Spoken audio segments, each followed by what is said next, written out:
Welcome back to Venky's kitchen. ಇವತ್ತಿನ special ಇದ್ಕಿದ್ ಅವರೆಕಾಳಿನ ಚಿತ್ರಾನ್ನ. ನೋಡೋಕ್ಕೆ ಎಷ್ಟು ಚೆನ್ನಾಗಿದೆಯೋ ತಿನ್ನೋದಕ್ಕೂ ಅಷ್ಟೇ ಚೆನ್ನಾಗಿರುತ್ತೆ. ಸೊ ಇದನ್ನು ಹೇಗೆ ಮಾಡೋದು ನೋಡೋಣ ಬನ್ನಿ. ಇದಕ್ಕೆ ಬೇಕಾಗುವ ಸಾಮಗ್ರಿಗಳು: ನಾನಿಲ್ಲಿ 1/4 kg ಆಗುವಷ್ಟು ಇದ್ಕಿದ್ ಅವರೆಕಾಳನ್ನ ತೊಗೊಂಡಿದ್ದೀನಿ. ಅರ್ಧ ಟೇಬಲ್ ಸ್ಪೂನ್ ಆಗುವಷ್ಟು ಸಾಸಿವೆ, 2 ಟೇಬಲ್ ಸ್ಪೂನು ಕಡಲೆಬೇಳೆ, 1.5 ಟೇಬಲ್ ಸ್ಪೂನ್ ಅಷ್ಟು ಉದ್ದಿನಬೇಳೆ,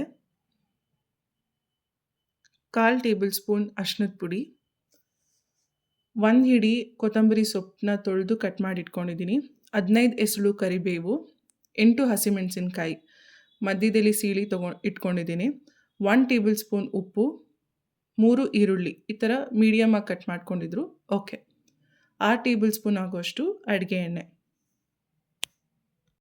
ಮೊದಲು ಒಂದು ಪಾತ್ರೆ ಇಟ್ಕೊಂಡು ಅದಕ್ಕೆ 1 ಲೋಟ ನೀರು ಸೇರಿಸ್ಕೊಂಡು ಈ ಇದ್ಕಿದ ಅವರೆಕಾಳನ್ನ ನಾವು ಬೇಯೋದಕ್ಕೆ ಇಟ್ಕೊಳ್ಳೋಣ. ಇದು ಜಸ್ಟು ನೀರು ಮತ್ತು ಅವರೆಕಾಳನ್ನ ಹಾಕ್ಕೊಂಡು ಬೇಯಿಸ್ಕೊಬೇಕು. ನಾವು ಗೊಜ್ಜು ಮಾಡೋ ಅಷ್ಟರಲ್ಲಿ ಇದು ಕೂಡ ಬೇಯ್ತಾ ಬರುತ್ತೆ. ಸೊ ಇನ್ನೊಂದು ಬಾಣಲಿಯಲ್ಲಿ ನಾವು ಎಣ್ಣೆ ಸೇರಿಸ್ಕೊಬೇಕು. ಎಣ್ಣೆ ಕಾದ್ಮೇಲೆ ನಾವು ಸಾಸಿವೆ ಹಾಕ್ಕೊಬೇಕು. ಸಾಸಿವೆ ಚಿಟಪಟ ಅಂದಮೇಲೆ ನಾವು ಕಡಲೆಬೇಳೆ ಮತ್ತು ಉದ್ದಿನಬೇಳೆನ ಸೇರಿಸ್ಕೊಬೇಕು.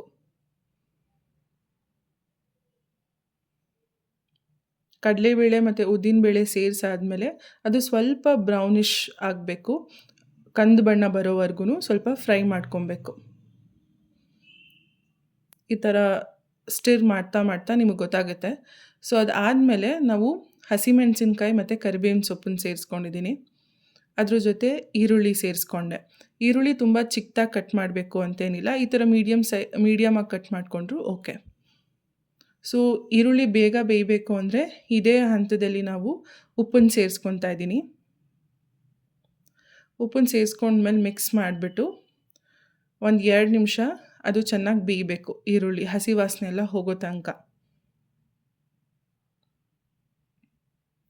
ಇನ್ನೇನು 90% ಬೆಂದಿದೆ ಅನ್ನುವಾಗ ನಾನು ಅರಿಶಿಣದ ಪುಡಿ ಸೇರಿಸ್ಕೊಂಡೆ. ಅದ್ರ ಜೊತೆ ಕೊತ್ತಂಬರಿ ಸೊಪ್ಪು. ಇದು ಕೊತ್ತಂಬರಿ ಸ್ವಲ್ಪ ಜಾಸ್ತಿನೇ ಹಾಕಿದ್ದೀನಿ, ಬಿಕಾಸ್ ರುಚಿ ಅದೇ ಥರ ಇರುತ್ತೆ, ಚೆನ್ನಾಗಿರುತ್ತೆ.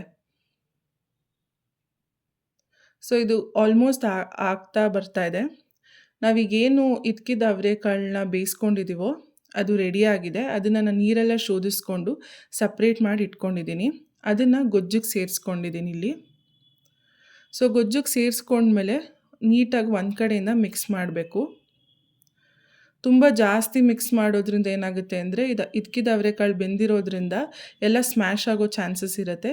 ನಿಧಾನವಾಗಿ ಗೊಜ್ಜಿಗೆ ಹಾಕ್ಕೊಂಡು ಕಲಿಸ್ತಾ ಬನ್ನಿ. ಸೊ ಇದು ಕಾಳನ್ನ ಹಾಕಿದ್ಮೇಲೆ ಇದ್ಕಿದ ಅವರೆಕಾಳನ್ನ ಒಂದು 2 ನಿಮಿಷ ಬಿಡಿ, ಯಾಕೆಂದರೆ ಅದು ಗೊಜ್ಜಿಗೆ ಹೊಂದ್ಕೊಬೇಕು, ಅದಕ್ಕೋಸ್ಕರ. ಸೊ 2 ನಿಮಿಷ ಆದಮೇಲೆ ಫೈನಲ್ ಗೊಜ್ಜು ಈ ಥರ ಇರಬೇಕು. ಅದು ಚೆನ್ನಾಗಿ ಉಪ್ಪು ಖಾರ ಎಲ್ಲ ಹಿಡ್ದಿರತ್ತೆ. ಇದು ರೆಡಿಯಾಗಿದೆ. ನಾನಿಲ್ಲಿ ಈಗ ಅನ್ನಕ್ಕೆ ಹಾಕ್ಕೊಂಡು ಕಲಿಸ್ಕೊತಾ ಇದ್ದೀನಿ. ಈ ಹಂತದಲ್ಲಿ ಬೇಕಾದರೆ ನೀವು ನಿಂಬೆ ಹಣ್ಣಿನ ರಸ ಸೇರಿಸ್ಕೊಬೋದು. ನಾನಿಲ್ಲಿ ಸ್ಕಿಪ್ ಮಾಡಿದ್ದೀನಿ. ಅನ್ನ ಸ್ವಲ್ಪ ಉದುರಾಗಿದ್ದರೆ ಚಿತ್ರಾನ್ನಕ್ಕೆ ತುಂಬ ಚೆನ್ನಾಗಿರತ್ತೆ. ಸೊ ಪ್ರತಿಯೊಂದು ತುತ್ತಲ್ಲೂ ನಿಮಗೆ ಇದ್ಕಿದ ಅವರೆಕಾಳು ಸಿಗ್ತಾ ಇರತ್ತಲ್ಲ, ಆ ಟೇಸ್ಟೇ ಬೇರೆ.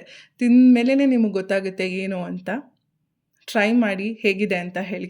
Thank you for watching. ಇದೇ ರೀತಿ ಸಪೋರ್ಟ್ ಮಾಡ್ತೀರಿ.